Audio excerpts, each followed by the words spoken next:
For updates, bonus content, and exclusive debate clips from the series, sign up at thebigconversation.show.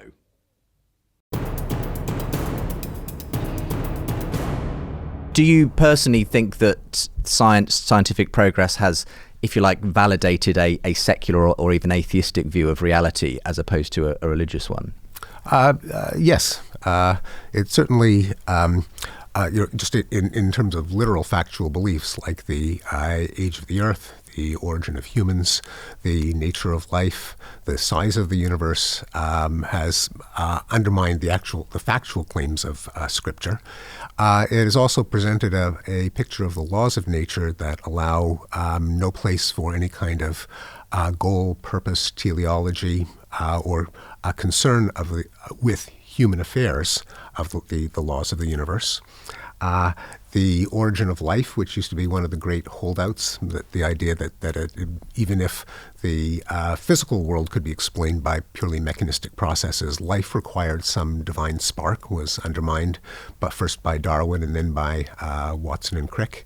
And I think we're seeing that happen with the mind as well. The idea that there's an immaterial soul is becoming less and less tenable. You think with that the ultimately a kind of a neuroscience. Naturalistic explanation will give us everything we need in terms of explanations of who we are and where we came from? It will certainly crowd out supernatural explanations.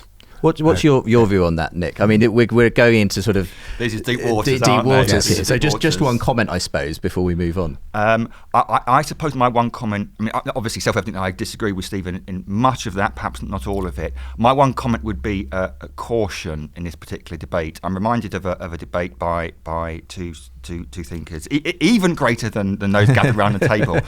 Bertrand Russell and Frederick Copleston were debating this subject just after the war, and they almost argued each other to a standstill, because Copleston argued that the universe had a creator, and Bertrand Russell argued, no, we can justifiably say it's been there forever. And of course, what happened was that 20 or so years later, the idea of a Big Bang and some kind of origins of the universe became accepted scientific norm. Now, in that instance, in that particular debate, that would have swung the pendulum away from Russell and towards Copleston.